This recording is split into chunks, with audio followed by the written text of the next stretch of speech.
Hola, buenas noches, ¿me escuchan bien? Sí. Ok. Buenas noches y bienvenidos a LOPA y Genius Loci.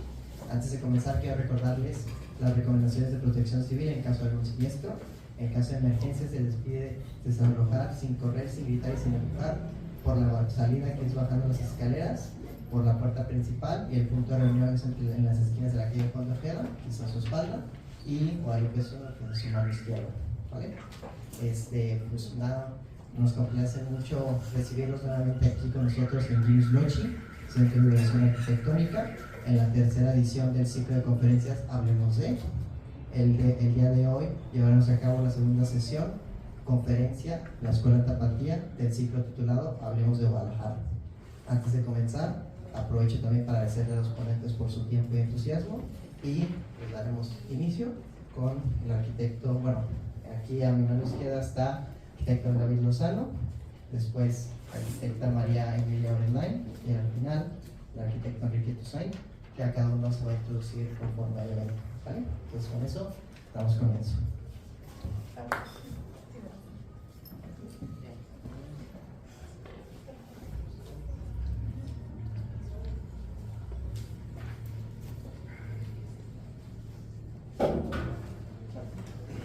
Hola, ¿qué tal? Buenas noches.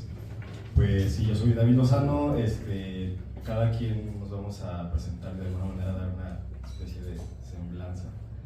En lo personal no me gusta hacer mucho eso, como que luego se puede estar muy académico, extenderse, contar muchas cosas. Pues nada más, sí, soy egresado de la Universidad de Guadalajara en arquitectura hace 8 años. Actualmente estoy por terminar la maestría en Ciencias de la Arquitectura en la orientación de Historia de la Arquitectura Mexicana, y llevo con el proyecto de MOMO GDL, que significa Movimiento Moderno Guadalajara, desde el 2016 hasta 2014 hasta la fecha, por ahí.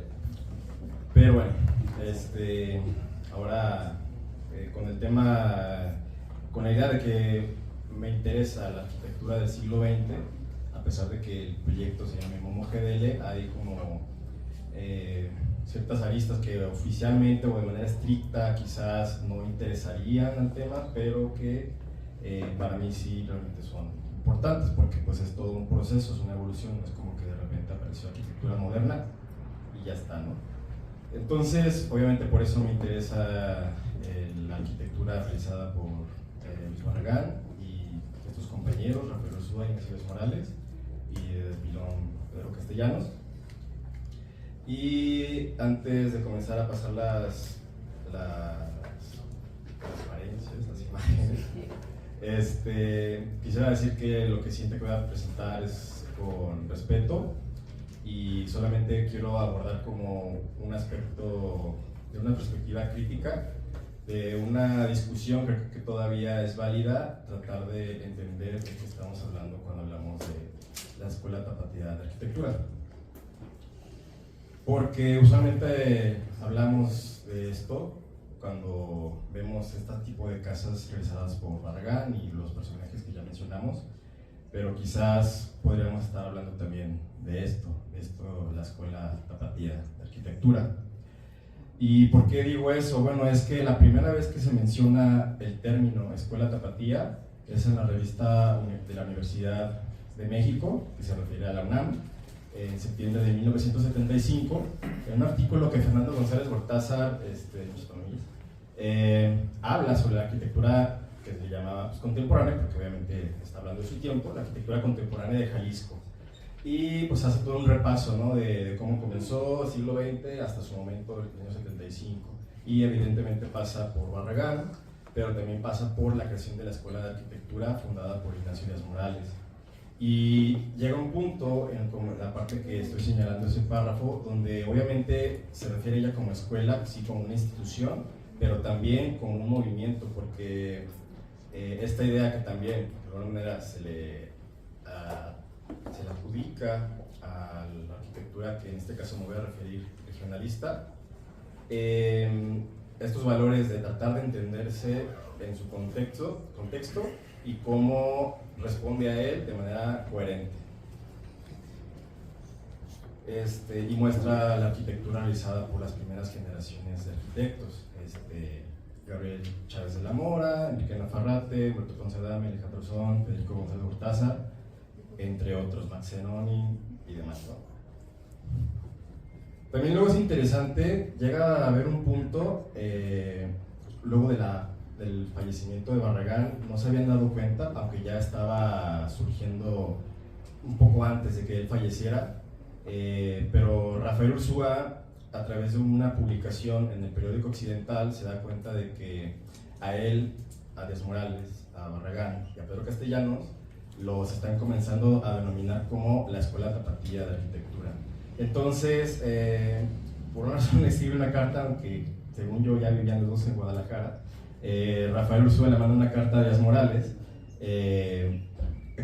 comentándole lo que le extraña que los adjudiquen de esta manera, que los denominen Escuela Tapatía, y sobre todo que vinculen a Pedro Castellanos con ellos, porque Pedro Castellanos, si bien hizo arquitectura regionalista, para ellos Pedro Castellanos era ajeno, porque hacía muchas cosas, y quienes hayan visto el libro que pues, obviamente hicieron ellos de Pedro Castellanos, podrán ver la gran variedad de arquitectura que realizaba. Sin embargo, ellos no lo consideraban parte de su equipo, de su grupo, porque Castellanos tenía como ideas muy eclécticas. Puede ser de varias influencias, de que trabajó mucho tiempo con el hermano de Luis Barragán, Juan José, y sus propias curiosidades que tuviera personales, pero al final tenía como otro camino. Y aquí, en esta carta, Rafael Ursúa expresa que, con cierta duda de que si es que hubiera una escuela tapatía de arquitectura, Pedro Castellanos no sería parte de Luego, otra parte interesante es que cuando comienza a historiografiarse el movimiento que realiza Barragán y amigos, y posiblemente la primera publicación, ni siquiera en español, que se aborda sobre estos personajes, es un artículo que hace Horst Hartung Franz para una revista alemana, porque él es alemán. Horst Hartung Franz, para los que no sepan, es un arquitecto alemán que vino invitado a ser maestro de la Escuela de Arquitectura fundada por Ignacio Díaz Morales, fundada en el 48. Horst Hartung llega en el 50, se traen profesores europeos, porque los de la Ciudad de México les caen gordos. Entonces aprovechan la situación de posguerra, de que muchos no tienen muchas oportunidades allá, se los traen porque acaba de pasar la Segunda Guerra Mundial, y entre ellos llega Horst Hartung Franz, un buen arquitecto. El punto es que se enamora del país y demás, hace muchas cosas que ahorita no vamos a detallar, pero entre otras cosas, para el año 83 él había publicado un artículo sobre arquitectura de Barragán, y brevemente pasa por un pasaje hablando de la arquitectura regionalista de estos personajes. Y luego, más adelante, en el 88, le escribe una carta a Rafael Ursúa, luego de haberse reunido en una reunión que también estuvieron ustedes, donde se juntó, fue como una especie de reunión del recuerdo, donde estuvo Díaz Morales, Ursúa, Cortázar, Cadore, Ciro Alberti, Ufal y muchísimos más. Ahí se contaron seguramente muchísimas anécdotas, se perdonaron muchas cosas que también había entre ciertos personajes. Y bueno, Hartung pudo conocer a Ursúa, y después le envía esta carta como diciendo: mira, aprovechando lo que platicamos, te mando la parte traducida, aparte de una copia del artículo que hice en el 83 sobre dicho tema. Y esto es interesante porque Horst Hartung no estaba como improvisando en el tema, ya tenía desde los 70s, él llega, insisto, en el 50, y por la relación que un poco desde fuera que existe de Luis Barragán con la Escuela de Arquitectura, porque Ignacio Díaz Morales y Barragán eran muy amigos, le donó copias o réplicas más bien, de yesos, de esculturas de Miguel Ángel, de Bernini, sillas y cosas así muy buenas, y cuadros de pintura para que los estudiantes replicaran y demás, que desaparecieron en misteriosas situaciones. Hartung tuvo cierta comunicación al respecto, no una amistad propiamente con Barragán, pero sí se enteró mucho de lo que hacía, y estaba muy interesado porque esto se conociera, porque de cierta manera, hasta cierto punto, Barragán era medio desconocido. Y siendo profesor de varias asignaturas de la Escuela de Arquitectura, decide hacer un proyecto de dirigir tesis para los jóvenes de licenciatura para cubrir 100 años de arquitectura en Guadalajara. De manera que la primera tesis que se publica, bueno, que se termina, aproximadamente 1 año y medio se realiza. Eso quiere decir que al menos del inicio del 78 hasta el 79 que se entrega la tesis, se entrega la primera parte de 1800 a 1910. La segunda parte se entrega en junio de 1980 y curiosamente ese año, en 1980, dirige 2 tesis que de alguna manera están vinculadas, la que les acabo de mencionar y otra que es la cafecita que se ve ahí, que es tratar de describir la transición de la arquitectura de antes y después, pero centrados en el periodo de 1910 a 1942, periodo que es donde se inserta la arquitectura regionalista de Barragán y amigos. Y el librito negro que se ve ahí es la tesis que ya cubre el resto para cubrir los 100 años, o quizás un poco más, de 1942 al 65, y esta se entrega en 1981. Eso es muy coincidente porque en el año de 1980 a Barragán le entregan al Pritzker. Eso quiere decir que antes de que Barragán fuera Pritzker, ya había alguien, Horst Hartung, que a través de sus alumnos los encaminaba que estudiaran ciertos personajes, entre ellos Luis Barragán, y en estos textos se habla de una arquitectura regionalista.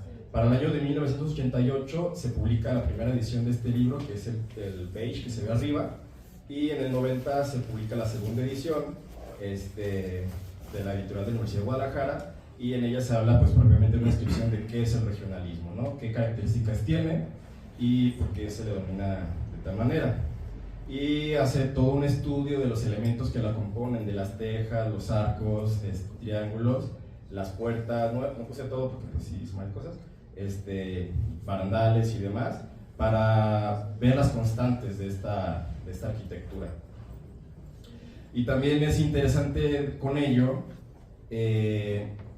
por eso el tema es que el ruido que me hace el que denominemos escuela, entendiéndola como movimiento, la arquitectura que hace la amistad de los compañeros de Barragán y él, es que ellos, cada uno en diferentes momentos, pero más o menos pronto, todos se desapegan de esa arquitectura regionalista con la que iniciaron.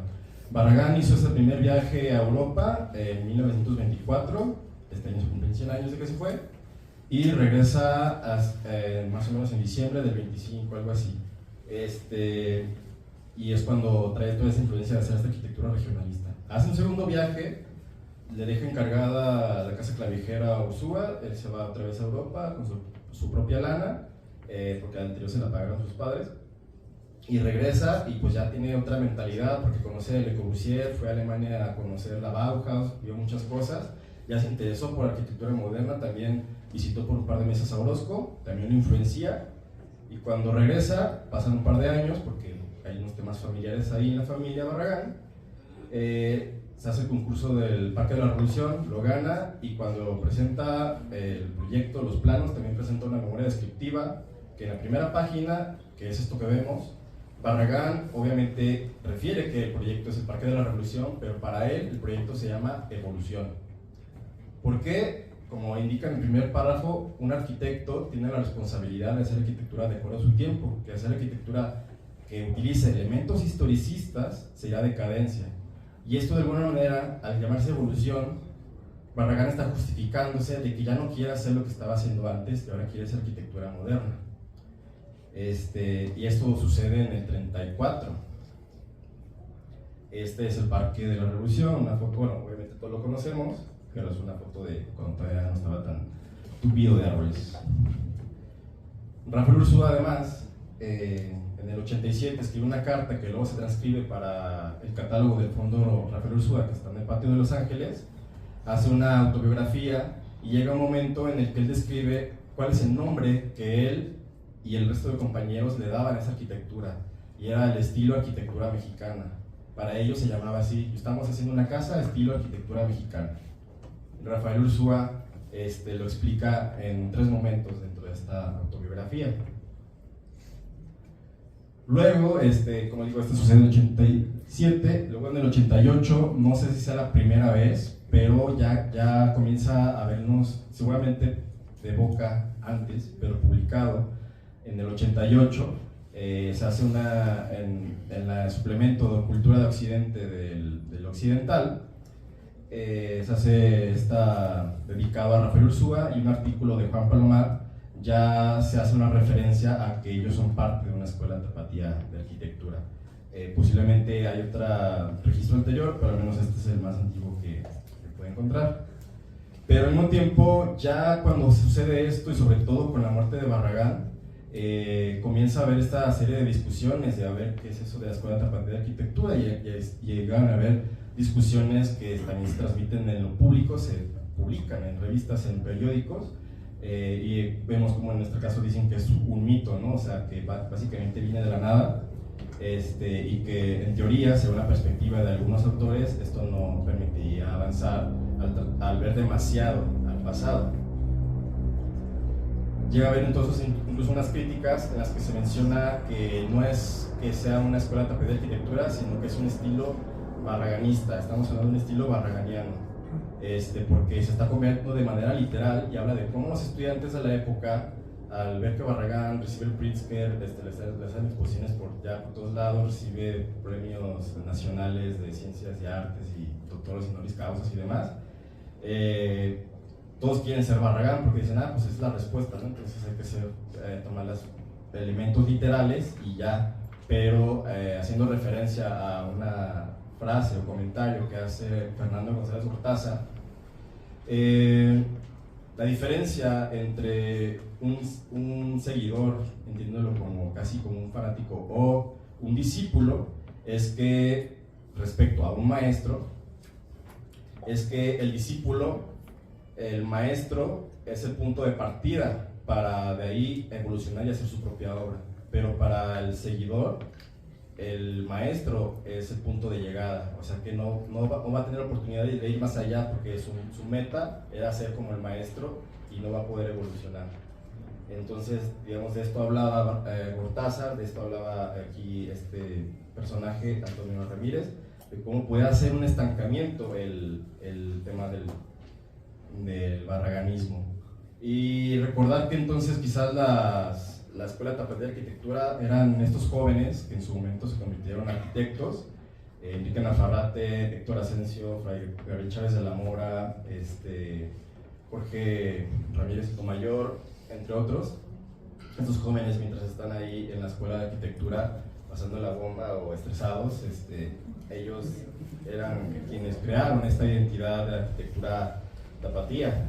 Y pues bueno, aunque ya es una frase muy choteada, siempre vale la pena, y sobre todo bajo este contexto que acabo de explicar, Barragán y esta frase: no pregunten de este edificio o de aquel, no miren lo que yo hago, miren lo que yo vi. Si ven su obra, pues hasta ahí van a llegar, pero si ven lo que había detrás, los conceptos, las esencias, es lo que de verdad debería importar. Gracias.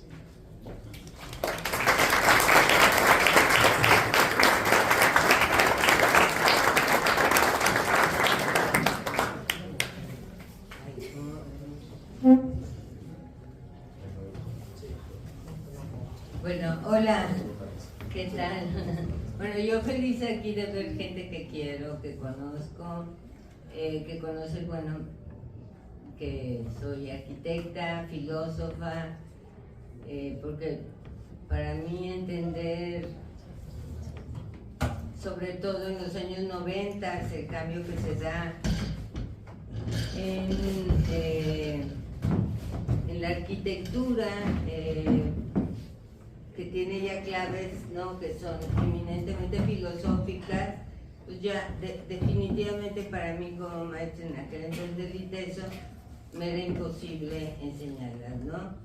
Y bueno, todavía hoy estamos un poco confundidos, ¿no?, con el estructuralismo, postestructuralismo, otros le llaman de construcción, en fin. De hecho son problemas que difícilmente están referidos a México, ¿no? La fenomenología sí, pero no la filosofía del lenguaje.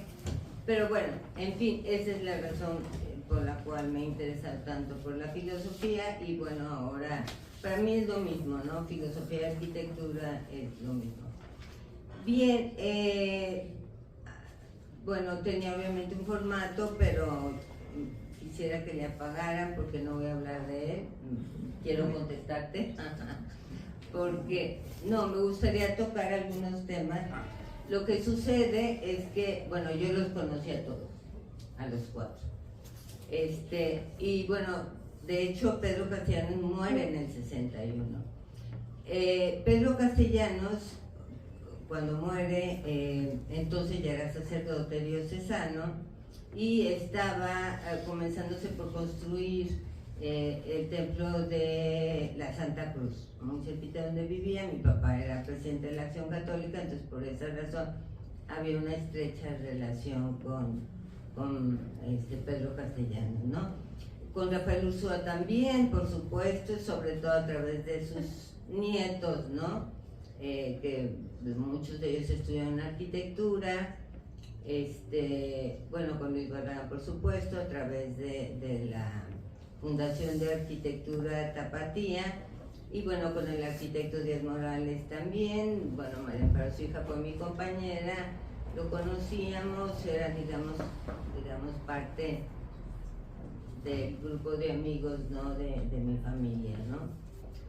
Bien, quisiera decir que yo creo que hay muchísimas dificultades cuando abordamos un tema como este, porque en primer lugar, porque en este caso las terceras generaciones, ¿no? O los hijos, más bien van a ser las terceras generaciones, en todos los casos son los que van construyendo ¿cómo decirte? Como el discurso, ¿no? ¿Y qué pasa con Pedro Castellanos? Bueno, pues es que él fue sacerdote y no hubo quien, le diera un espacio, ¿no? Entonces, cuando hablamos de Pedro Castellanos, y esto sí lo quisiera hacer constatar, independientemente de si lo ponemos dentro de la escuela de arquitectura tapatía o lo sacamos, algo que realmente a mí no me interesa, es que las mejores obras que se hicieron en Guadalajara y que hasta el día de hoy están en uso y siguen siendo habitacionales y de una manera extraordinaria son las de Pedro Castellanos. Entonces, es ahí cuando uno hace, desde mi perspectiva, digamos, un viaje hacia atrás, ¿no? De cómo se construye, ¿no? Siempre hay maneras, y estoy de acuerdo contigo en cuanto que es una construcción posterior, definitivamente, ¿no? Pedro Castellanos entra en el 35 al seminario, Luis Barragán ya se había ido, Rafael Ursúa luego realmente se va a Concepción de Buenos Aires, y bueno, el que mantiene, digamos, un estilo más bien académico, más bien clásico, de estilo platónico, pues es Díaz Morales. O sea, eso no podemos dejar de verlo, ¿no? Si vemos sus apuntes, vemos lo que hizo, pues es difícil. A veces a mí me cuesta trabajo ver de qué manera entra, al menos en los primeros años en que se desarrolla la obra de Rafael Ursúa, de Pedro Castellanos y de Luis Barragán. Claro que Díaz Morales fue el académico, ¿no? Y obviamente es probable, porque eso sí lo sé, es que a través de sus clases él sí hablaba de esa escuela y él sí sacaba a Pedro Castellanos por ecléctico.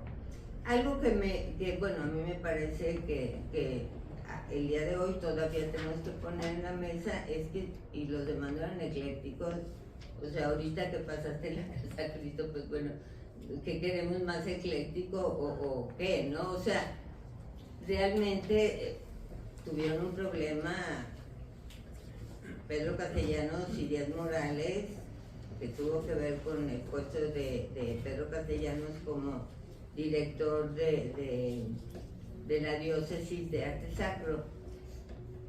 Así que bueno, lo que se va diciendo, digamos, los sobrinos, los hijos, los abuelos, los nietos, y bueno, lo que no se va diciendo de Pedro Castellanos, pues depende de cosas totalmente ajenas, ¿no? Ahora, yo creo que si nos es posible entender Escuela de Arquitectura Tapatía como un movimiento que empieza y termina, a mí me parece francamente como muy limitado, ¿no? Yo más bien considero que es una tradición, ¿no? Y como las tradiciones, pues son eso, son tradiciones, ¿no? Es como si yo les dijera a ustedes, aunque no sean creyentes, que si son parte de la tradición cristiana, pues es que sí lo somos, ¿no? Lo somos, porque aquí crecimos, nada más por haber nacido en México, ¿no? Y igual los judíos, ¿no? O sea, aunque sean ateos, ¿no? Yo he conocido muchos judíos ateos y, bueno, claro que me llaman la atención, pero bueno, están en la tradición judía, ¿no? La manera como piensan, la manera como estructuran su vida.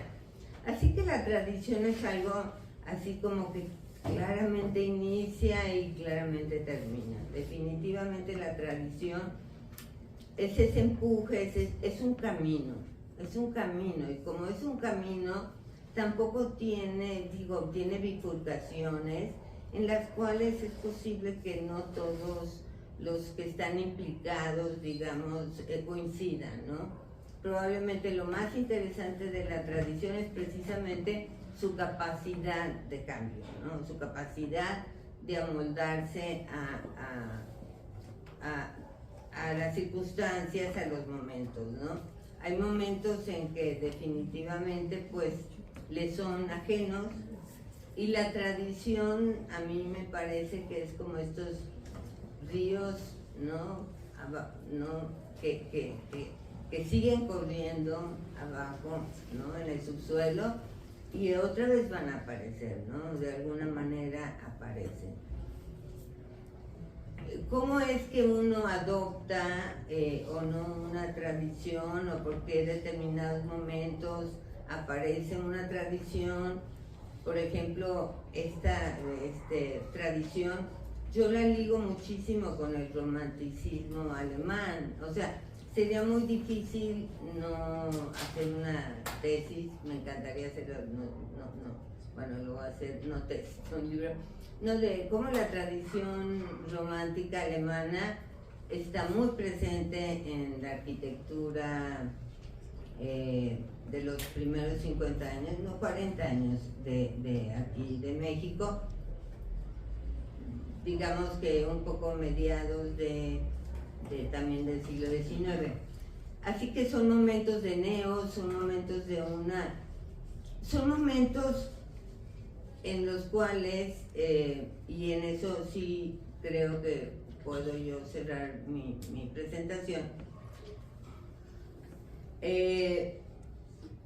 Voy a poner un ejemplo que a mí me aclara muy bien, digamos, cómo las tradiciones, ¿no?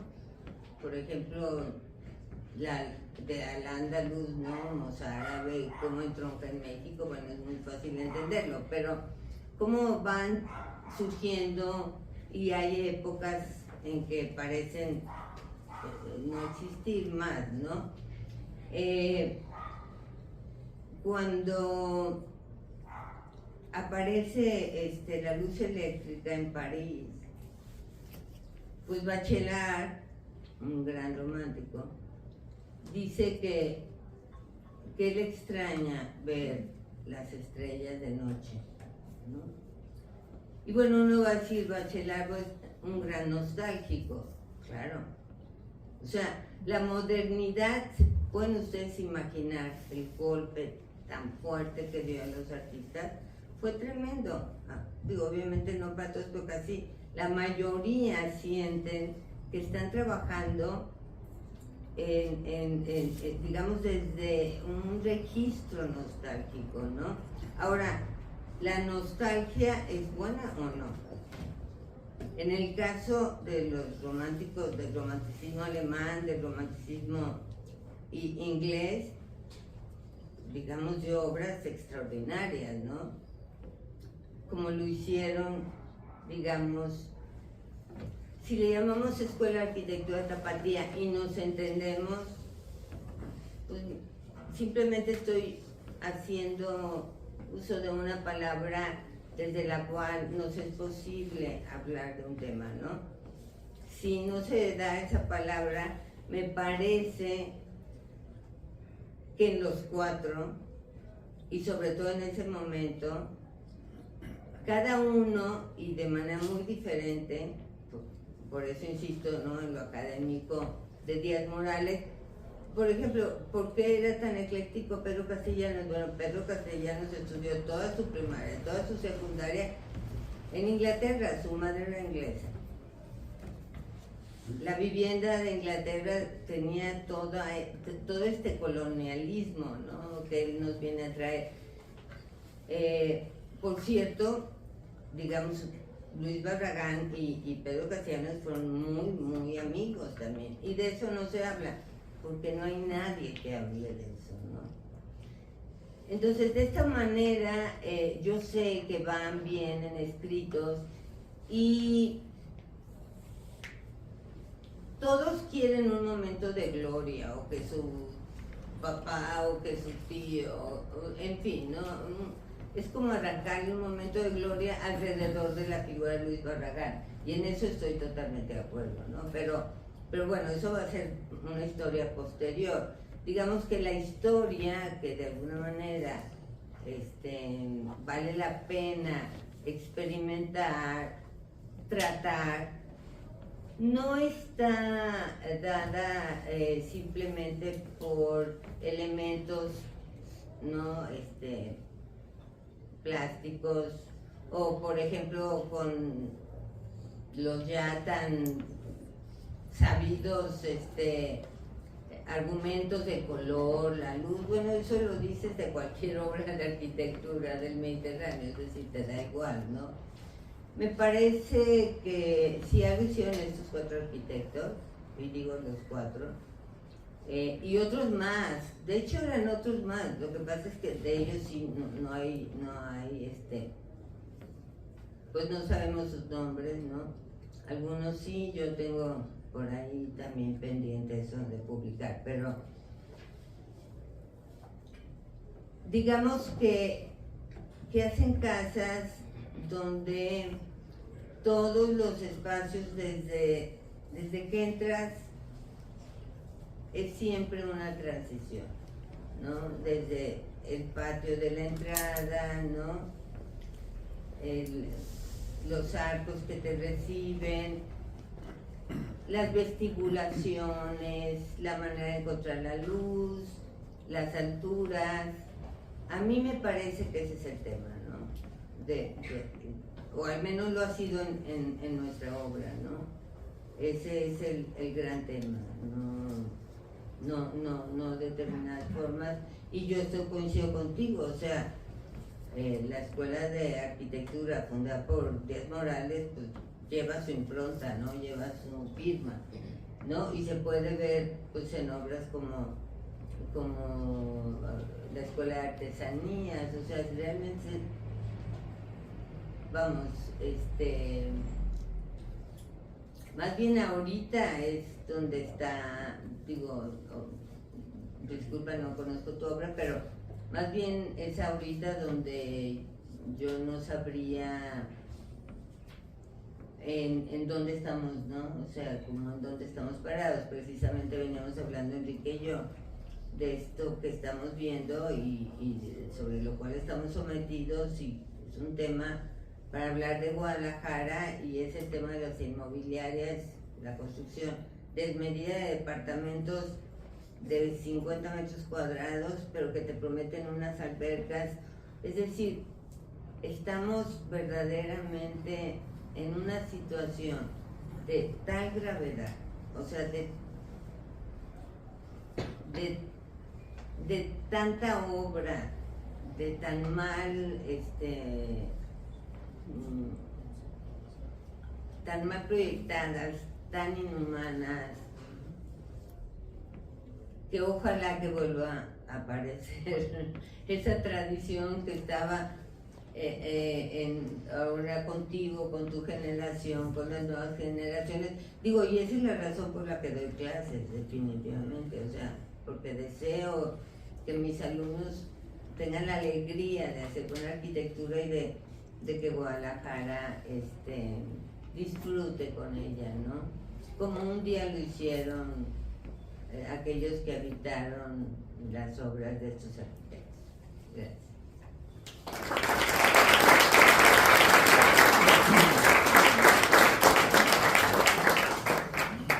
Bueno, hola, buenas noches. Yo soy Enrique Tucen y bueno, es mi socio y más cosas. Pero lo que no coincidimos es en la filosofía. Yo tengo una cualidad que es yo le robo a ella lo que a mí me gusta de filosofía y lo uso en la arquitectura. Entonces, si no me sirve para la arquitectura, no lo tomo, ¿no? Soy un enamorado de la arquitectura y eso fue lo que a mí me gustó más cuando yo empecé. Nosotros, aparte, fuimos compañeros en la escuela y en la Universidad Autónoma de Guadalajara, y ahí se hablaba muy poco de la arquitectura mexicana, se hablaba más de la arquitectura norteamericana, Frank Lloyd Wright, Philip Johnson, todos ellos. Y poquitos años después de que salimos de la escuela, un amigo me invita a suplir a un maestro durante un mes y me quedé 18 años. Y ahí es donde surge el yo que me gusta como arquitecto del ITESO, después de clase en el TEC y ahorita en la Universidad Panamericana. Y sí coincido con ella en que para mí yo aprendo dando clases y yo no diferencio ser arquitecto haciendo un proyecto o dando clases o dando una conferencia. De esa manera me meto también en el grupo que me invita el arquitecto Díaz Morales de la Fundación de Arquitectura Tapatía, porque llevábamos ya muchos años estudiando. Entonces, una de las cosas que voy a tratarlo como un tema separado. Yo veo la Escuela Tapatía de Arquitectura de una manera diferente. En el mundo, en la historia, ha habido otras escuelas de arquitectura que no son escuelas como universidades, ¿no? Sino que tienen las constantes que se repitieron en México, que son coincidir en varias cosas, ¿no? Coincidir primeramente en la forma de ver el mundo, o sea, aunque seamos diferentes los tapatíos, tenemos cosas similares. Por ejemplo, Guadalajara siempre ha sido una ciudad mucho más, por ejemplo, criolla, que nosotros no tuvimos un movimiento neoindigenista, porque en Guadalajara no había asentamientos indígenas como los hubo en México, que hubo un movimiento indigenista posterior a la revolución. Nosotros no lo tuvimos porque no había esta cultura que nos antecediera. Entonces realmente la cultura que nos antecede pues es una cultura criolla, que es pues, la combinación entre lo mexicano y más bien lo español aquí, ¿no? Luis Barragán, que creo que es el sustento número uno de la Escuela Tapatía de Arquitectura, era un criollo, era una persona inclusive sobreeducada, estaba tan educada que había muchas cosas a su alrededor que él no veía. Él tuvo que hacerse ayudar de personas amigos de él que le ayudaran a ver el mundo que le rodeaba, ese mundo que hizo a Luis Barragán, Chucho Reyes, el doctor Atl, Juan Soriano, o sea, todos ellos que sí veían. Entonces, cuando Luis Barragán empieza, o sea, su niñez, su adolescencia, pues la arquitectura de Guadalajara era una arquitectura con clara influencia francesa, que venía desde el gobierno central de Porfirio Díaz, y básicamente cuando él, como decía David, hace su primer viaje, que fue un regalo que su papá le dio por terminar la carrera de ingeniería, no había carrera de arquitectura hasta 1948 que la funda Díaz Morales. Entonces va a Europa a la exposición de artes decorativas, que le llamamos Art Deco, cosa que le cae muy mal. O sea, el Art Deco no le gustó nada, pero le sirvió para conocer gente que lo introdujo en Europa y principalmente en el Mediterráneo. Entonces, varios amigos, entre ellos Ferdinand Bach, arquitecto paisajista, lo invita a su casa a la orilla, en Mantón, a la orilla del Mediterráneo, y comienza a ver Barragán. Es, por supuesto, una suposición, pero lo he hablado con gente inclusive de generaciones mayores que nosotros. Comienza a ver que de ahí venimos, o sea, comienza a ver, hay que acordarnos que los españoles que llegaron a conquistar México llevaban 8 siglos de ocupación moro y judíos. Entonces eran moros y judíos los españoles que llegaron a México, con una gran tradición que los venía de ahí. Apenas eran los primeros reyes, los reyes católicos, eran los primeros reyes que toman España, antes no. Y a diferencia de lo que muchos piensan, la relación que había entre los españoles, los moros y los judíos, que ya no pasa, era buena.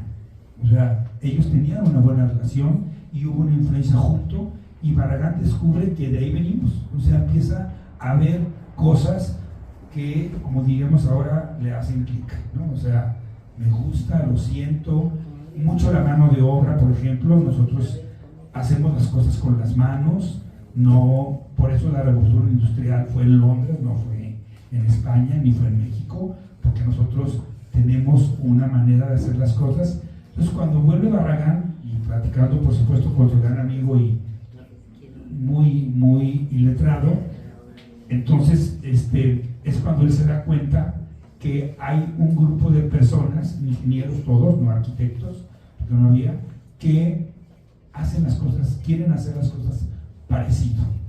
Miguel Aldana era uno de los principales, el ingeniero, ¿cómo se llama? Bueno, todos los ingenieros, el ingeniero Aurelio Aceves, el ingeniero, o sea, empiezan a identificarse con una manera de hacer las cosas que a todo el mundo le era común y que les empieza a gustar, por supuesto, mucho más que la arquitectura francesa. No, es que ahorita voy a pasar ahí.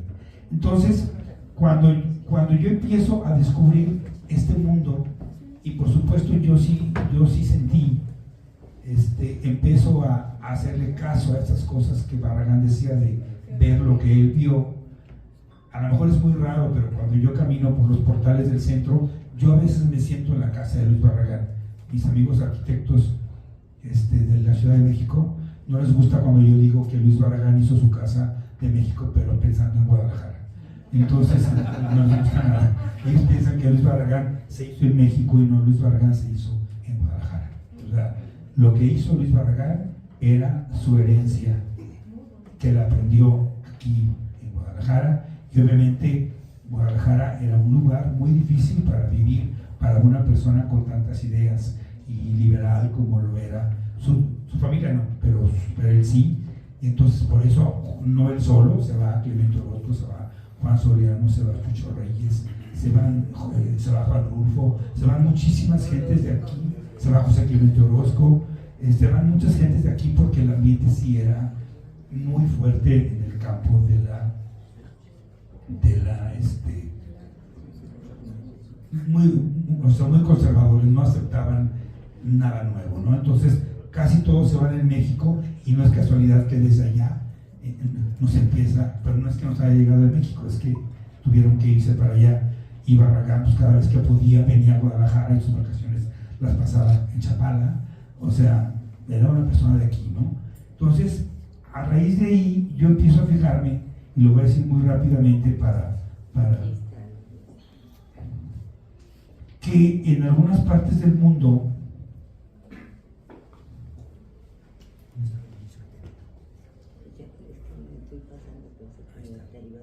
entonces me di cuenta yo ya después, ya como arquitecto y ya interesado en eso, que no es una casualidad lo nuestro. Hay otras partes del mundo. Quise traer unos pequeños ejemplos de cómo en otros lugares del mundo grupos de arquitectos se identifican con su lugar. Por ejemplo, uno de los más conocidos es el movimiento de la escuela holandesa de Stiegel, en el cual, por ejemplo, tenemos como ejemplo a Mondrian, pero también tenemos a Rietveld, el arquitecto, que pues es la primera casa moderna declarada Patrimonio de la Humanidad en el mundo. La segunda es la de Luis Barragán. Y entonces este grupo, que era la Escuela de Ámsterdam, realmente también era algo muy parecido a lo que pasó aquí. Son arquitectos y artistas que se dan cuenta que están coincidiendo en muchas cosas, y básicamente lo que coinciden es que tienen el mismo sol, la misma ropa, la misma tierra, la misma mano de obra. O sea, si todos tenemos eso, pues no es raro que nos parezcamos, ¿no? O sea, no.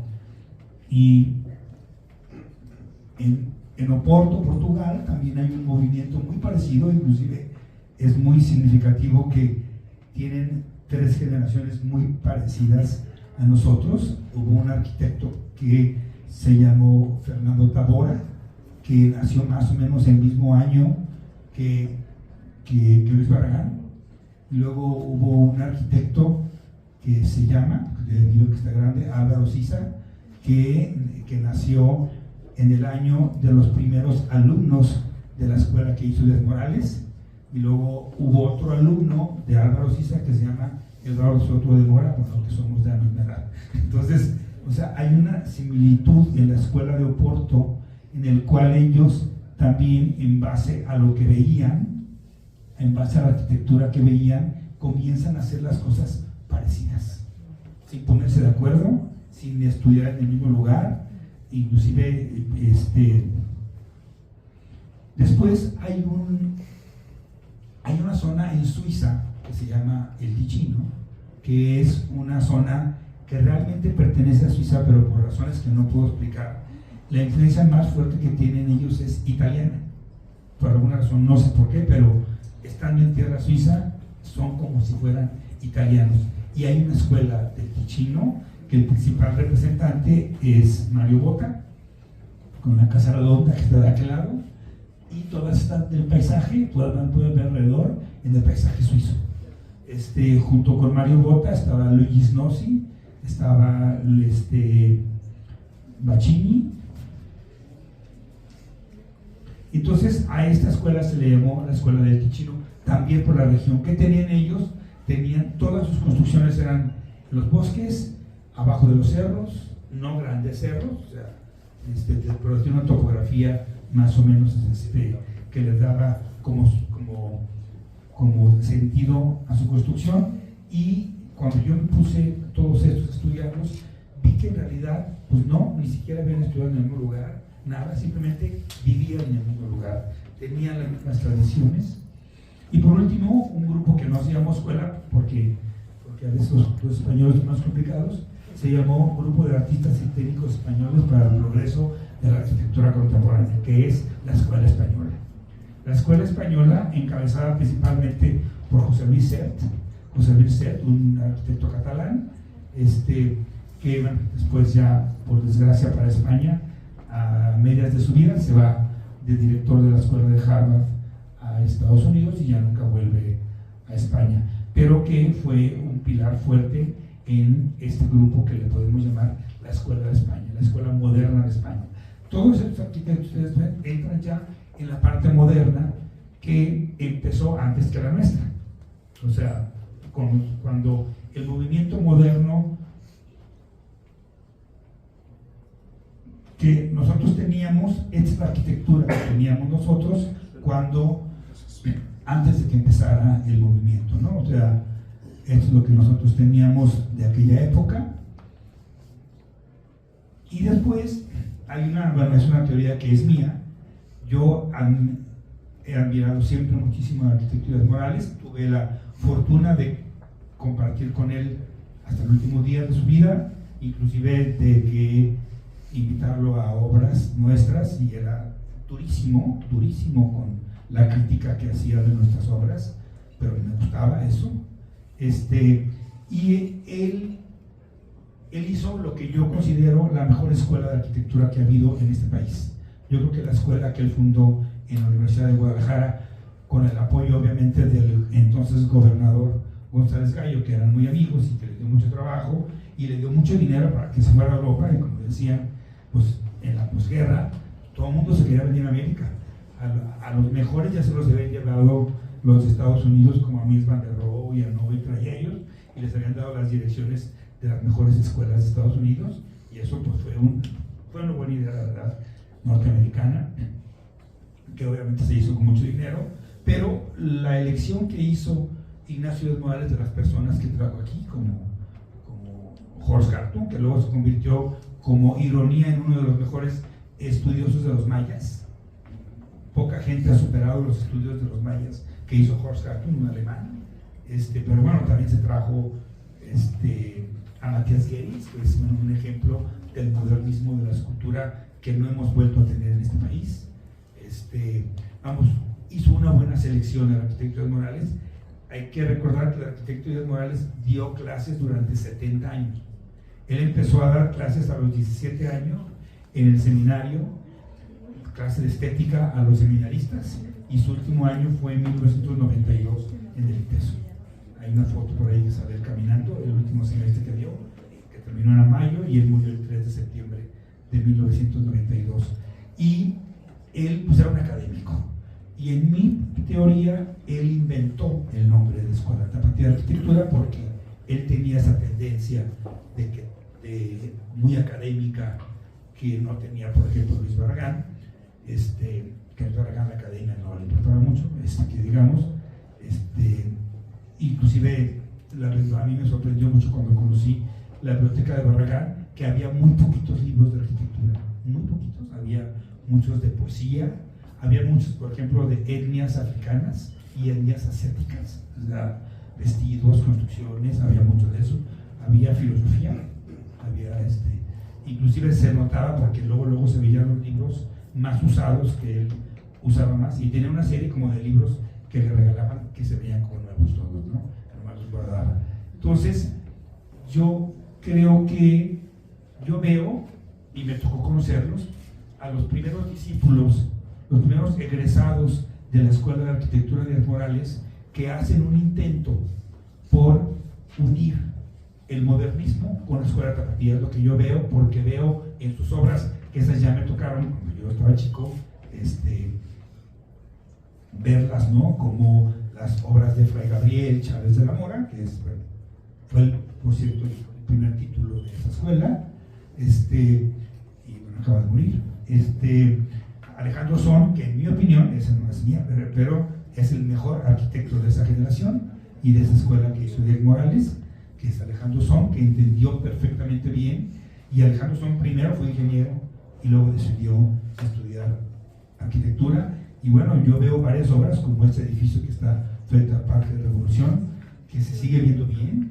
El mercado de San Juan de Dios, pues está descuidado, pero el proyecto sigue siendo muy, muy bueno. Su oficina, que todavía una de sus hijas la usa, y está en perfecto estado, y han pasado 60 años desde que hizo su oficina. La concha acústica, que también, bueno, a mí me tocó, era el principal lugar para ir a oír conciertos cuando era chico, y era un lugar excepcional dentro del Agua Azul. Son otras vistas de hace mucho tiempo, porque ya no está así, del mercado de San Juan de Dios, que de alguna manera hay que pensar que esta fue su tesis, o sea, realmente él apenas empezaba y ya había hecho esto como tesis. Fernando González Gortázar, que es un poquito más chico que ellos, unos 7 u 8 años, pero bueno, se fue más por el campo de la escultura, pero excelente en mi opinión. Y su hermano Federico, que sí estuvo más en el campo, bueno, totalmente en el campo de la arquitectura, y también hizo buenos edificios. Fue un arquitecto como muy irregular, de repente hace unas cosas muy buenas y de repente no, pero bueno. Y bueno, esta casa que ya no existe, hace poquito la demolieron, pero a mí se me hace una casa de Enrique Navarrate, que intenta, yo veo en esta casa un intento de unir la tradición tapatía con el modernismo, con el movimiento moderno del mundo. Era un excelente proyecto, la verdad. Max Elonan, que aunque ya le quitaron la personalidad, pero bueno, lo remodelaron, el hotel que está ahí por Vallarta, que se llamaba Moralba antes, y ahora no sé cómo se llama, pero es un hotel. Y bueno, también Marx Enonau fue un ejemplo, y yo creo que esa generación, y creo que no es casualidad, yo lo veo como que esa generación fue la que vivió las etapas anteriores del inicio de la escuela tapatía. La mayoría de ellos nacieron entre 1925 y 1935, entonces yo veo como que hay un intento de ellos de la recuperación. Todos usan mano de obra local, materiales como el barro, fierro, o sea, todos usan cosas, los mismos materiales que tenían las casas porfirianas, los usan ellos de manera diferente. Y bueno, con esto, con esto quiero dar por terminado. Yo creo que la Escuela Tapatía de Arquitectura es algo único en este país, que se dio en otros países, que después a nosotros nos toca salir de la universidad en una época, en mi opinión, de total decadencia arquitectónica, con un neomexicano basado en todo el mundo quería vigas de madera, pero el día que les decíamos que cómo era el sistema de vigas de madera, no, que había que hacer un techo de concreto y luego pegarle por abajo las vigas de madera, ¿no? Entonces se volvieron a usar los pechos de paloma, de cantera o de madera labrada. O sea, hubo una etapa que yo la veo, y bueno, como he tenido la fortuna de dar clase casi 40 años, he visto cómo van moviéndose, y creo que ahorita, a pesar de los movimientos inmobiliarios que nos están dando golpes muy fuertes, creo que estamos mejor que en 1980 con la arquitectura neomexicana, que sí se me hacía una cosa que no era ni de un lado ni del otro, ¿no? Y que también era una copia pues, muy burda de cosas que se estaban haciendo también en la Ciudad de México. Y bueno, esa es la historia que yo veo así muy por encima de dónde nos viene la Escuela Tapatía de Arquitectura. Gracias.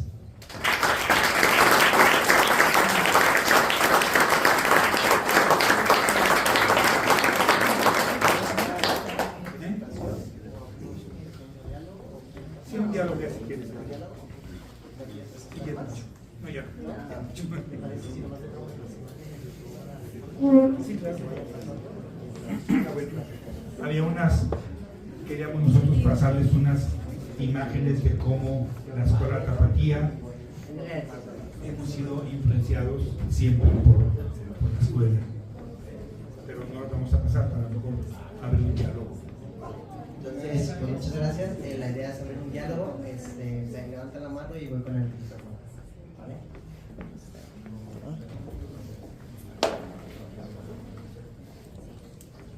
Hola Enrique, hola Emilia, Badri.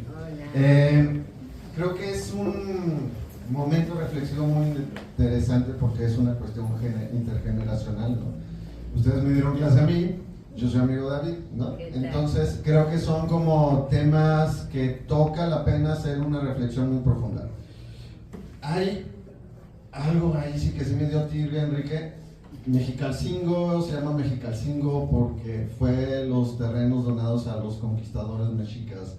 Analco es para los pueblos chichimecas de la región, y al oriente Tetlán, San Andrés, todos esos son pueblos indígenas, ¿no? Que durante la época del virreinato hubo mucho intercambio y eran pueblos independientes de la traza urbana del centro histórico, ¿no?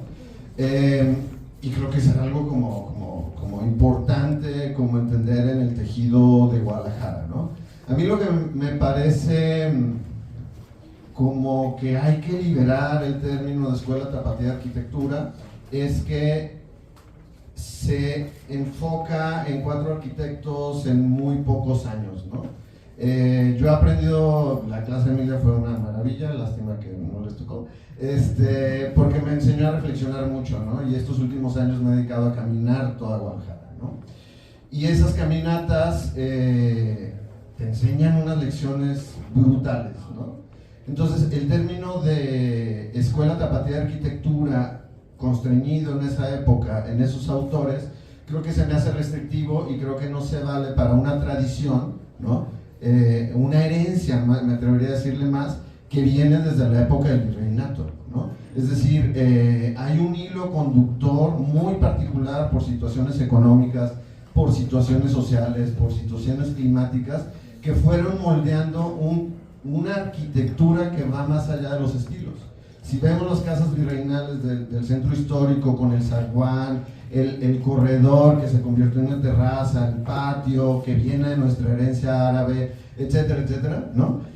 Y luego brincamos en el tiempo a las fincas eclécticas que, más allá de todo el betún que tienen, van conservando una manera de hacer, ¿no? O sea, la arquitectura tapatía no tiene adorno, o sea, es espacio, son proporciones, son enjarres, no tiene canteras elaboradas, no tiene pisos, no tiene recubrimientos. Nuestro máximo edificio es el Hospicio Cabañas, no tiene nada.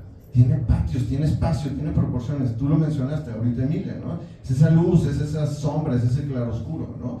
Pasamos a la arquitectura regionalista, que, como bien lo dijo Enrique, pues no nada más aquí hubo arquitectura regionalista, fue reconocerme a mí en mi territorio y en mi tradición y en mi herencia cultural, ¿no? Y pasó a la arquitectura moderna. O sea, todas estas primeras, o sea, yo no conocía a Díaz Morales, pero queda evidente, porque la arquitectura habla que esta arquitectura está hablando de una evolución y una transición a la mano de obra, a los materiales locales, a la herencia artesanal, a la unión del mestizaje, que es parte de lo que es ser mexicano, ¿no? Somos mexicanos porque somos mestizos, porque sabemos entender las diferentes culturas, asimilarlas y hacerlas mejor, ¿no? No por nada nuestra culinaria mexicana actual es una de las mejores que existen en el mundo, ¿no? Porque sabe entender, sabe asimilar y sabe hacerlo a su manera, ¿no? Entonces creo que valdría la pena hacer la reflexión, si vale la pena seguir diciéndolo Escuela Tapatía de Arquitectura o Escuela de Arquitectura Tapatía o Escuela Tapatía de Arquitectura, o más bien hay que entender una tradición de hacer arquitectura en Guadalajara, ¿no? Y toda tradición inicia con una vanguardia, y creo que estos cambios de eras pues va generando una propuesta vanguardista, pero el que sea vanguardista no tiene que ver con romper el pasado, es romper las formas del pasado, es entender el presente y ser realmente y proponer en este momento presente. Entonces creo que para mí, que yo me eduqué con este entendimiento de estas personas, para mí ya me queda corto, porque las lecciones que me ha dado Guadalajara a través de sus espacios han sido eso, y podemos hablar de la Escuela Libre de Ingenieros, que inculcaron un sentido crítico a todas estas generaciones, ¿no? Que les dijeron, esta es una arquitectura de betún, y trascendieron eso, y así sucesivamente, ¿no? Y estoy de acuerdo con Enrique, hubo un rompimiento, y para mí sigue siendo un rompimiento en esta tradición de la Escuela Tapatía de Arquitectura o Arquitectura Tapatía. Y entonces ya son espacios vacíos, llenos de recubrimientos, que no sirven en la función, que no entienden el clima, que no entienden a la gente, que no entienden nada. Simplemente se fotografía y dejan de lado la función elemental de la arquitectura, que es habitar en un espacio, un territorio, con una herencia cultural tan importante como la de nosotros. Digo, yo soy michoacano, pero llevo toda mi vida aquí, ¿no? Y la amo profundamente, ¿no? Entonces sí da como para ese tipo de reflexiones, creo yo. Bueno, hola, me encantó escucharte. Ay, Sí, está bien. A ver. Ya, mejor. Bueno, yo estoy de acuerdo contigo, o sea, por eso hablé de la tradición y no de la escuela. Mira, mi opinión es la siguiente. Los arquitectos, en general, como gremio, o de manera particular, podemos tender a ser, pues ciertamente ególatras, independientemente del estilo que tomemos, ya sea un estilo, yo les digo así como, ya sabes, que tiran a matar, ¿no? Te dan tres textos tremendos y oscuros y no sé ni por dónde, ¿no? No, y luego están los medio hippies y los alternativos. Y bueno, cada quien va teniendo un discurso, ¿no? En ese sentido, pues, precisamente, ¿quiénes están interesados en que haya una escuela de arquitectura tapatía? Me parece que eso es lo primero que nos tenemos que preguntar, al menos para mí es obvio, ¿no? O sea, a mí no me importa que no exista, a mí me gusta esta tradición y creo que hemos tratado de ser leal a ella, ¿no? Y puede ser que Enrique y yo diferamos, como ahorita lo estamos haciendo y no pasa nada, ¿no? A él le hace sentido, a mí no. Pero bueno, ¿quién es el que va sosteniendo el discurso de si existe, de si no? Pues muchas veces son personas que por circunstancias particulares les importa simplemente o ser parte del grupo, salir en la foto, ¿no? O no ser, o sea, así es, ¿no? Debo de decir, a mí me encanta y de verdad lo apreciaba, pero Fernando González Gortázar tenía siempre como este estilo un poco, ¿cómo decirte? Como, vamos, te voy a decir una frase que te sorprenda, ¿no? O sea, como que ese era, ¿no? Yo soy el malo de la película y aquí les voy a decir, ¿no? Y porque varias veces me tocó escucharlo, no por una vez, sino, por ejemplo, una vez que precisamente estábamos tratando de salvar la zona de Chapultepec, etcétera, y entonces pues simplemente nos dijo que éramos los niños popis queriendo cuidar su callecita, ¿no? Bueno, o sea, yo esta historia la puedo contar y contar y contar hasta que llegue un punto en que puedo volver a Fernando González Gortázar, ¿no? Como alguien que quizás ni siquiera fue, ¿no? Quizás fue algo que en ese momento sintió, ¿no? Lo digo con referencia a lo que él mismo habla, ¿no? De la escuela. Entonces, me parece que el camino más sano en el cual debemos de transitar es aquel que nos permita ser libres para pensar. Entonces, bueno, si desde mi punto de vista, si para pensar es necesario quitar etiquetas, nombres, ¿no? Si es necesario, hay que hacerlo, ¿no? Me parece que ya llegó el momento. Yo creo que para todos es evidente qué hizo cada quien y cómo lo hizo y por qué no lo hizo. La historia está ahí, lo que dijeron. Ese es el punto del que voy de Leo el arquitecto. Bueno, es que sobre todo antes se escribían, ¿no? Eran cartas así como, ¿no? Yo las estudié, cartas muy bien estudiadas, donde, bueno, pues se dejaba correr la instrucción que uno quería, ¿no? Así que, bueno, mi invitación de verdad es una invitación, no sé si a mí me está costando mucho trabajo adaptarme ahorita en estos momentos a Guadalajara y en mí hay ese grito de Bachelard, o sea, y de tantos otros, no sé, pensadores, filósofos, ¿no? Y me siento más cercana a ellos que en general de muchos arquitectos.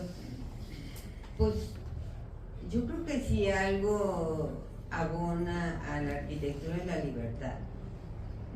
No hay arquitectura sin libertad. Y por lo mismo, me parece que cada uno necesitamos ir creando ese mundo en el cual podamos ser libres, ¿no? Y podamos llamar las cosas que nos hagan sentido y dejarlas de llamar a aquellas que no nos hagan sentido, ¿no? Me parece que ya dejamos atrás como estos temas conceptuales tan rígidos en los que fuimos educados, ¿no? Bueno, sí, comentario breve.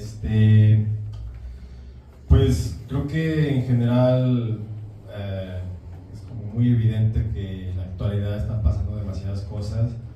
Ciertas generaciones jóvenes y otras que están como intermedias quieren sumarse a ciertas acciones positivas, a ciertas reivindicaciones, a ciertas personas, figuras, entendimientos de las personas en el pasado, y obviamente son cosas muy loables, pero hablando de la cosa más quizás subjetiva y no tan relevante que somos los arquitectos, esas cuestiones de revisiones también pues son una oportunidad en este momento para voltear a ver las cosas que creíamos que ya estaban establecidas y repensarlas.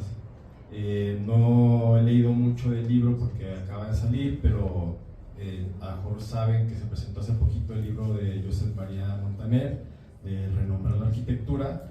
Son varios ensayos, pero entre otras cosas, pues parte como de ese concepto de que quizás haya que hacer un repaso, ¿no?, en el nombramiento, el entendimiento de ciertos momentos históricos de la arquitectura y de los tiempos de la humanidad, ¿no? O sea, en 500 años, esperando que siga habiendo humanidad,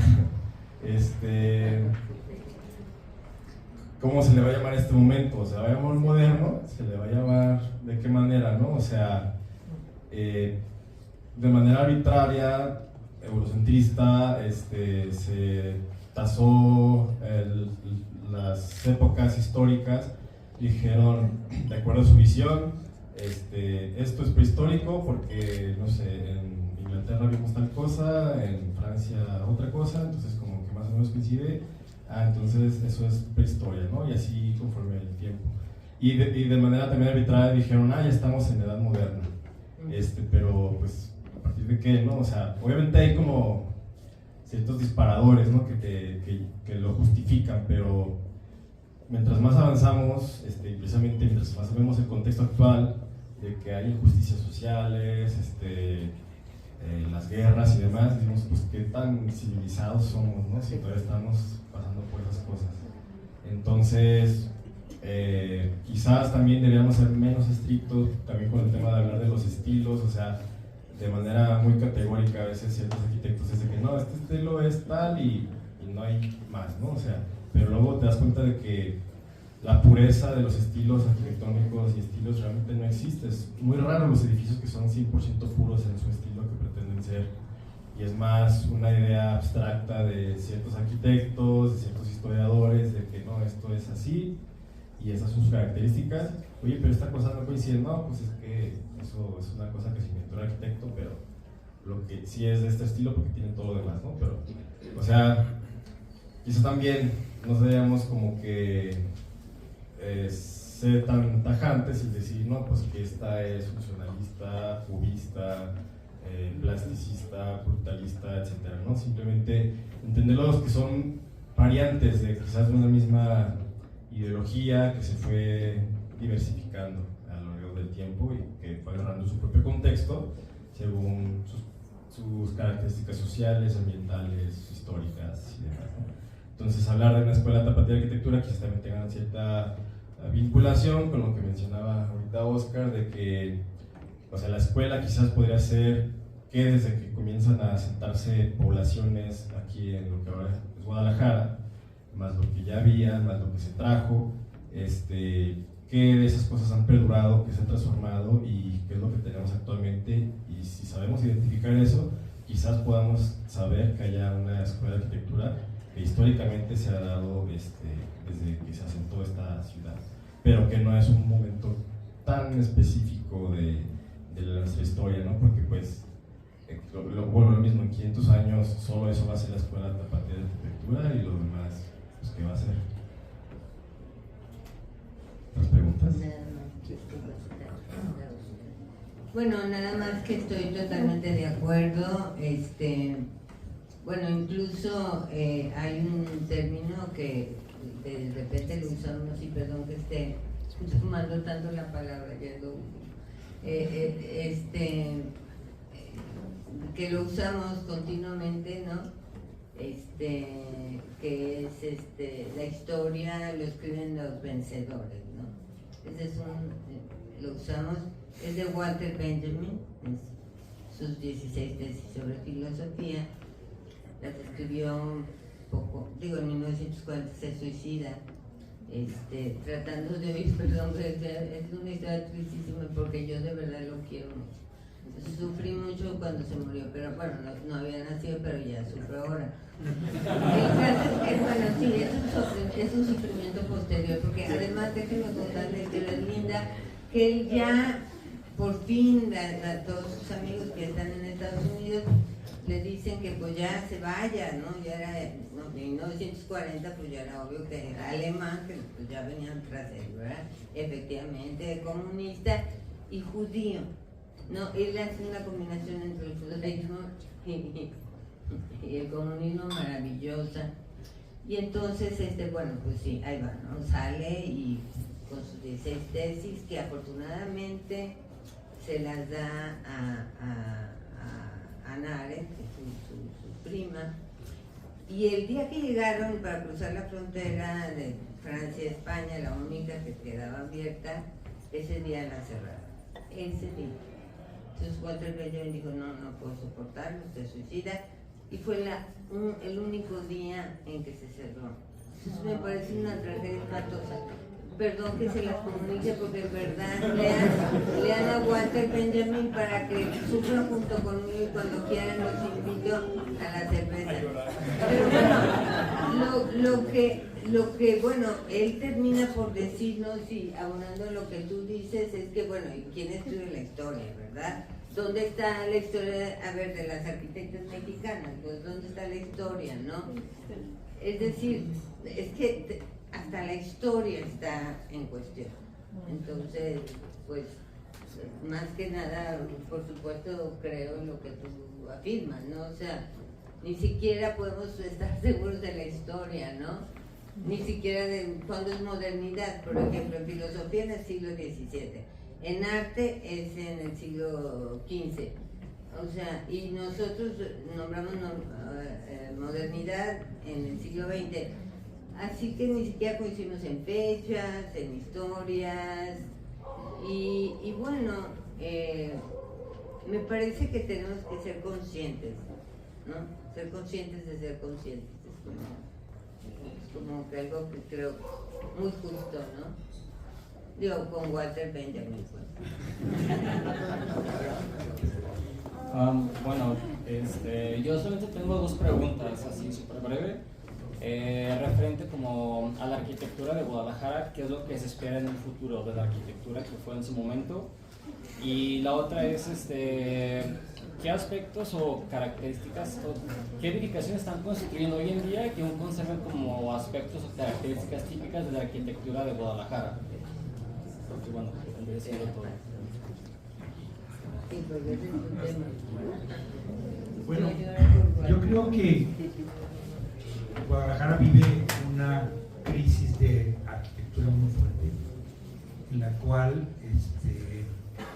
y lo puedo decir porque el 90% de la arquitectura, así como decían, a mí mi hobby es caminar por la ciudad y me ha servido mucho, me ha vuelto mucho más crítico y he sentido mucho más cosas que antes no sentía al caminar muchos kilómetros por todas partes de Guadalajara.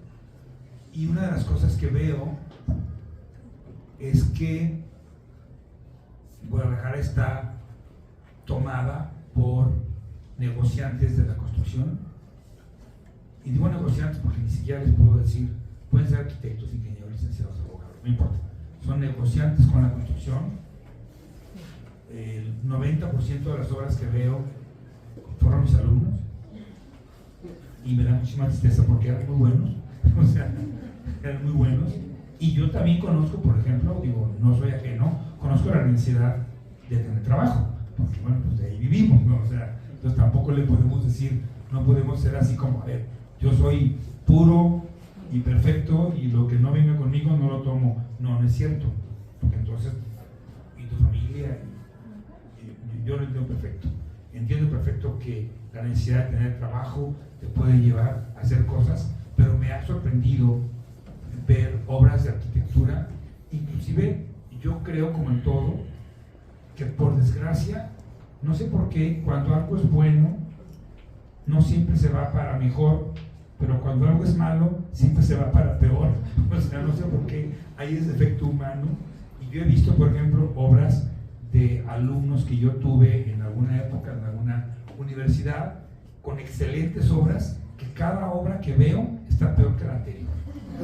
Y no estoy hablando de falta de capacidad, porque la tienen. No estoy hablando, me consta que la tienen. Estoy hablando de que han tomado, y yo creo que a Guadalajara, en mi opinión, yo, así como me gusta mucho Guadalajara, también me gusta mucho la Ciudad de México. Yo soy una persona urbana, yo a mí si me llevas a Tapalpa después de 24 horas me aburro. O sea, perdón, pero me aburro. Mis hijos dicen que yo recargo pilas en el Ángel de la Independencia. Así como muchos van a las pirámides, yo me siento en el Ángel de la Independencia. A mí la Ciudad de México me encanta y sí veo, la verdad, en este momento, mejor arquitectura de la Ciudad de México que la de Guadalajara. Cuando yo salí de la carrera, tenía más que presumirles a mis amigos, a los de mi generación de México. Tenía más que presumir, inclusive lo que comentaban, la mayor parte de la buena arquitectura de la Ciudad de México la están haciendo arquitectas. La mayor parte, o sea, lo veo porque estoy muy enterado y hay muy buena arquitectura, se está haciendo mucho más. Claro que es una ciudad muy grande en la que hay de todo, pero yo creo que en proporción, y sin sacar números, nosotros estamos pasando por una muy mala época. Sí, igual, tratar de ser breve. Pues yo pienso que lo que se tiene que intentar hacer es de alguna manera defenderse la arquitectura que se hace actualmente, porque ya sea que sea gente de fuera o que incluso gente que se formó aquí o sea, gente de fuera me refiero a otras partes del país, o gente que se formó aquí en Guadalajara, muchos de los proyectos que se están realizando, ya sea de torres, casas o cosas, son proyectos que se ve que de repente, pues, es como que el amigazo, ¿cómo se dice? Nepotismo, de que pues sabes que ves proyectos y dices esto lo ves a alguien de cuarto semestre, porque el diseño no da para más. No da para más y te preguntas cómo es posible que hayan permitido algo así que desentona de manera tan desagradable con el contexto inmediato en el que se inserta. Es ahí cuando, en teoría, debería tener cierta comunicación y participación en las academias y los colegios de arquitectos para controlar y regular de que si por algo no quedara de otra y se demoliera un edificio patrimonial, pues intentar que lo que va a sustituirlo sea al menos de la misma calidad o servicio urbano, de imagen urbana a la ciudad. Pero pues no, simplemente se deja que sea lo que sea. El mobiliario va a poner a sus sobrinos, su amigo que a lo mejor vio 2 o 3 imágenes de Pinterest y ya cree que es arquitecto y ahora le va y está el proyecto y son diseños terribles. O sea, también digamos que nomás a ojo de cubero, sin tener la cifra exacta, pero nada más por caminar la zona, puedes ver que de 15 proyectos, 1 o 2 son buenos, los demás son terribles. Entonces, tratar de ser conscientes y de también, si por algo nos llega a tocar un proyecto que se trata de integrar a un contexto no solo específico de una colonia, sino de la ciudad, recordar qué viene detrás de nosotros y cómo lo integramos, sin que sea un catálogo muestrario de formas, texturas y demás, sino sabiamente, de manera razonada, qué elementos son coherentes para lo que me está pidiendo el proyecto, ¿no? Y eso, pues, aplicarlo. ¿Qué tal? Muchas gracias por la plática de todos. De hecho, referente a lo que cada uno comentó, La verdad es que tengo varias preguntas, varias cosas que me vinieron a la mente con esas respuestas que yo me hice yo mismo. Quiero escucharlas de ustedes. Bueno, empezando por la parte de que ya quedamos en cuenta de que la arquitectura mexicana, la arquitectura tapatía, parte de esta parte del romanticismo, que no solo se vio aquí en México, a final de cuentas, se vio en todos lados, de esta parte de donde pertenecemos, que es lo que nos identifica, ¿no? Como nación, como ciudad, como pueblo, como personas. La arquitectura mexicana, creo, en el general, sí tuvo muchísimas variantes, claramente. Creo que aquí se junta mucho con que Guadalajara sí era una ciudad, y digo, eso es medio contradictorio, ¿no? Guadalajara era esta ciudad comerciante que no tenía como un entablamiento fijo, siempre fue estar cambiando, yendo hacia el lado de la moda para, pues, al final, tener este comercio y este vínculo con todos. Y creo que va también de la mano lo que comentaron, digo, Barragán en su viaje por Europa, lo mismo con, ¿quién fue? Con Pedro Castellanos, que también con su infancia en Inglaterra, me doy cuenta, creo que, digo, yo identifiqué esto. La gente de Guadalajara ha aprendido a identificar como estas variantes que tenemos, o sea, somos mestizos, eso lo sabemos todo México, pero creo que nosotros estamos más acostumbrados a este cambio constante, a identificarnos, para sentirnos identificados con las diferentes culturas que nos han rodeado a lo largo del tiempo. Entonces, al momento de viajar, tenemos esta parte que sentimos que pertenecemos de alguna forma y al mismo tiempo tenemos esta parte de la melancolía, por lo que también sentimos que nos falta de nuestra casa, ¿no? Y creo que esa parte sí me es importante. Me quedé con estas preguntas de por qué vibra más, y creo que a nosotros sentirnos identificados de alguna forma con muchos de los países europeos y americanos, cuando esas personas vienen a visitar Guadalajara, ven algo de ellos también reflejado aquí en la ciudad. Entonces no se sienten tan abandonados y tan en una ciudad nueva completamente. Creo también que esa es una de las partes porque Guadalajara, a final de cuentas, durante un tiempo era lo que representaba México. No era Ciudad de México, no eran otras ciudades, sino que era Guadalajara y era parte por este comercio. Otra de las cosas que mencionaban era el ego del arquitecto, ¿no? Pero creo que también es esta parte de para quién es la arquitectura, quién la vive, o si es para el arquitecto como tal. Porque en ese tiempo, digo, hablamos también en algún momento como de esta vivienda social o de que los nuevos estudiantes de arquitectura querían cuidar sus colonias, sus fraccionamientos de ese tiempo, Chapalita, Lafayette y demás, pero pues eran familias como las que al final de cuentas fueron las que tuvieron el ingreso para poder vivir en esas zonas. Entonces, creo que esos desarrollos comerciales en la ciudad, pues prácticamente, pues sí, la construcción y el dinero es lo que están moviendo aquí, pero donde creo que podemos encontrar otra vez casas un poco de diseño aquí en Jalisco, ya no es Guadalajara. Creo que lo vería un poco más yendo hacia Chapala o Atapalpa, y curiosamente de quién son esas casas a quien se les construyen son los mismos dueños de las constructoras, los de las casas de materiales o los de las grandes empresas, porque antes, digo, viendo un poquito de historia, Chapala era este lugar donde Guadalajara no tenías tu presupuesto, allá sí tenías para tener tu casa grande de campo, ¿no? Para poder con tus hijos y las familias grandes. Ahora Chapala, Atapalpa es sumamente caro, o sea, quienes pueden costear ya no es cualquier persona, pero es moda otra vez, que era lo que era la Guadalajara de antes en el centro, ¿no? Entonces creo que ahí es otra vez donde podemos ir a identificar estas cosas. Digo, divagué un poco con cómo me fui moviendo, pero quiero saber su opinión sobre estos diferentes puntos.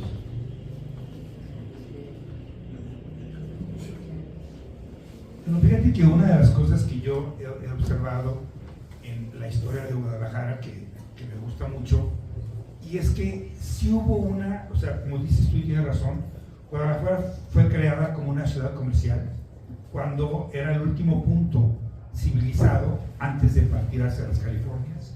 Entonces lo que no comprabas aquí ya no lo comprabas en ningún lado. O sea, todo el mundo, desde los frailes franciscanos hasta los que iban a hacer negocio. Entonces, ¿qué es lo que se empezó a hacer en Guadalajara? Pues negocios para vender cosas, ¿no? O sea, entonces Guadalajara crece así, pero hay una cosa que a mí me llama la atención del centro de Guadalajara, y es que en Guadalajara del centro se observan muchas formas de vivir que ya no se observan en este caso. En este caso, tú te vas a un coto, todas las casas son iguales. O sea, a lo mejor uno tiene más dinero que otro, pero por afuera se ven iguales, ¿no? Yo veo en el centro, por ejemplo, hay casas que tienen una puerta y una ventana. Y me meto, a veces me puedo meter alguna, me meto y hay un patio chiquito con un solo corredor. Y luego hay otra que tiene una ventana de cada lado de la puerta. y te metes y tiene 2 corredores, pero es la misma forma de vivir. O sea, y hay otro que te metes y bueno, hasta las muy grandes, y bueno, dicen que a mí no me tocó conocer, pero que en su momento había hasta en la canción, hasta 5 patios, en la canción que se llamaba Por vivir en quinto patio hace mucho tiempo, que el quinto patio era por el que llegaban los caballos de la parte de atrás, que bueno, no me tocó esa época, pero lo que quiero decir es que sí hubo una Guadalajara en la que convivieron personas de bastante diferente nivel económico, había vecindades que ahora son una belleza, yo las he visto, y bueno, están mal cuidadas porque la gente que vive ahí no tiene dinero, pero si observas el diseño, se ve padrísimo. Yo digo, ¿por qué quieren hacer 4,000 viviendas nuevas en el centro de Guadalajara si lo que tienen que hacer es llenar lo que está vacío? Porque el 50% de Guadalajara, el centro de Guadalajara, está vacío. Si ustedes caminan algún día en la noche, en el día Guadalajara tiene un buen movimiento comercial, porque se lo tiene, porque es regional aparte. O sea, Guadalajara sigue siendo el punto más importante comercial de la región del occidente del país. Pero en la noche, que cierran los negocios, bajan sus cortinas, todas las luces del segundo piso están apagadas. Y de repente yo veo una prendida y tú te das cuenta cuando es una casa, porque hasta el tipo de lámpara que cuelga es la lámpara de la sala. Y yo observo eso, es una sala, es una recámara. Y hay muy pocas. Entonces, ¿qué quiere decir? Que el centro de Guadalajara está desocupado porque pues, la gente se fue de ahí, ¿no? O sea, se desocupó por muchas razones, pero yo sí veo que hubo una Guadalajara en que la gente de diferentes niveles económicos vivía, y lo que me llama la atención es que vivían de la misma forma. ¿Por qué? Es como cuando yo veo un edificio que a veces me da coraje, que fue de un alumno mío, y le digo, bueno, ¿y no te fijaste que este era poniente? O sea, que va a dar un solazo tremendo, pero insisto, la fachada igual que el norte, que nunca le da sol. O sea, entonces yo te dije eso, yo pienso, yo te dije en clase eso, pero ya no importa eso, ya no importa. O sea, los valores de la calidad de vida se fueron perdiendo. Como tenían, alguien decía, para mí sí, el Cabañas es, en mi opinión, para mí es el edificio que más me gusta de todo Guadalajara. Y una de las cosas es porque representa nuestra forma de vivir histórica, ¿no? O sea, caminas por los patios y pudieras estar en una casa y vivir a gusto, ¿no? Pero sí, yo creo que sí, Guadalajara sí tuvo una época, y que esa época se rompió. Yo creo que la época porfirista fue la época donde se empezó a notar quién tenía más dinero que otras personas, que es cuando crece Vallarta, ya con unas casas muy caras, muy grandes, y empieza a haber chalets, o sea, que le llamaban chalets franceses, y entonces ya empieza a notarse un poquito más el tamaño de las casas. Ya las casas tienen servidumbre, como ahora por aquí, entonces tú desde afuera ves el tamaño de la casa. Antes no lo veías en el centro, lo veías por las puertas y ventanas con reja, todo, aunque media cuadra pudiera ser una casa, pero lo veías, y la gente comía en el mismo lugar, le gustaban los mismos tacos, le gustaban los veras. O sea, yo sí creo que hubo una Guadalajara que fue para vivir mejor cuando el centro se habitaba. Eso es lo que yo he visto en mis recorridos del centro, aunque nunca viví, estoy grande, pero no tanto, nunca viví en el centro. Ay, ni digas, sí. Nunca estaba. Dice que no, pero sí. Bueno, yo 2 anotaciones breves de instrumento. La primera es que si hay algún lugar a donde creo que debemos voltear, y en ese sentido probablemente algunos de los que estén aquí puedan opinar algo, y es el oriente de la ciudad. O sea, el oriente de la ciudad de verdad sigue teniendo calles muy generosas, sigue teniendo una cohesión social extraordinaria.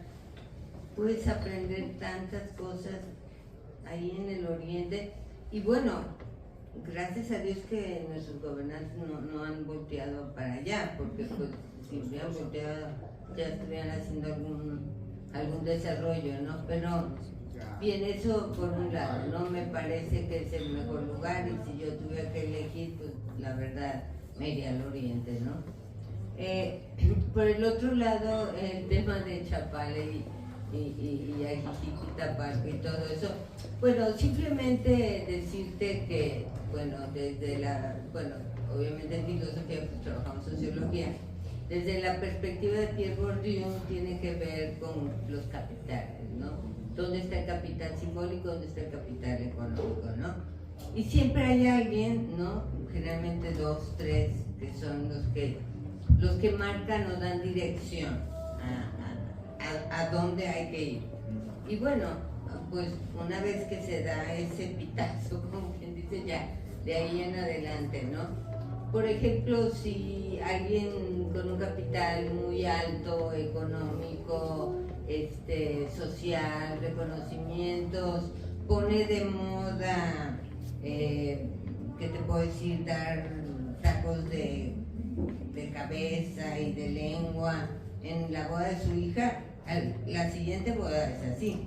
Es decir, ese es el capital, la posibilidad de imponer tus gustos, ¿no? Entonces estos gustos pues obviamente pues se van llevando a Chapala, a Tapalpa, pero en realidad pues es lo mismo reciclado.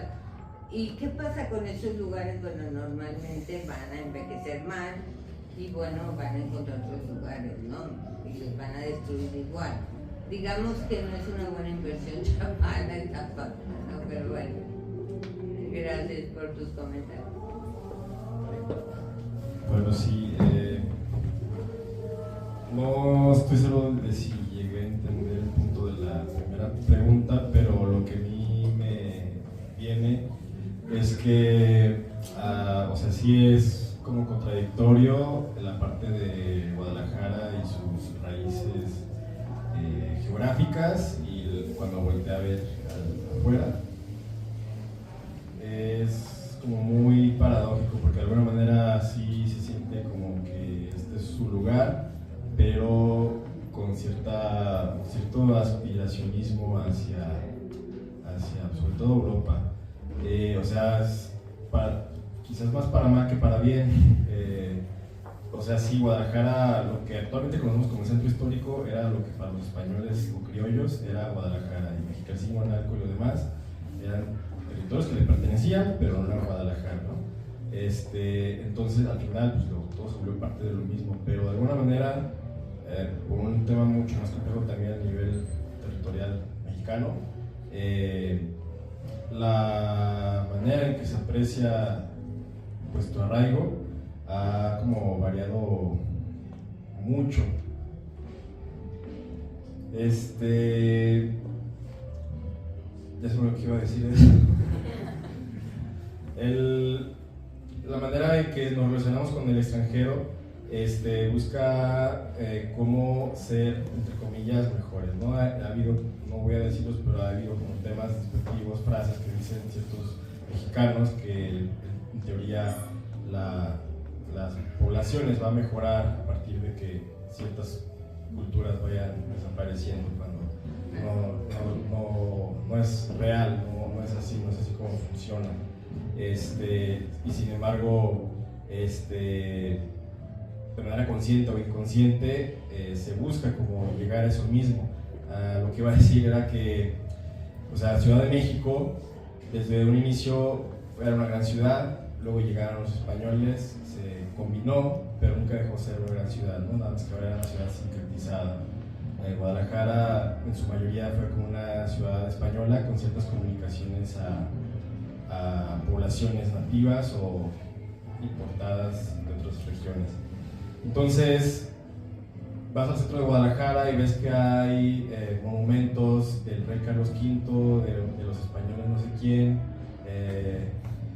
y el escudo de armas y demás, cosas que en Ciudad de México no sería así como que tan fácil de ver monumentos españoles que llegaron a conquistar la ciudad, ¿no? De alguna manera, consciente o inconsciente, es a lo que iba. Guadalajara está como que orgullosa de su pasado español y todavía es muy común de algunas personas, sobre todo las que fueron mestizas y que de alguna manera fuimos, lo somos, pero que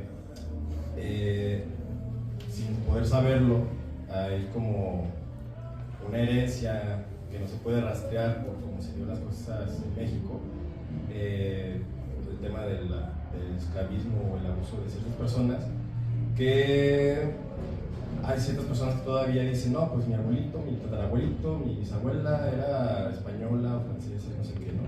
Entonces todavía, como decía, en esa necesidad de validarse al sentir que existe ese pasado y está dentro de mi sangre, ¿no? Entonces por eso como que volteamos mucho.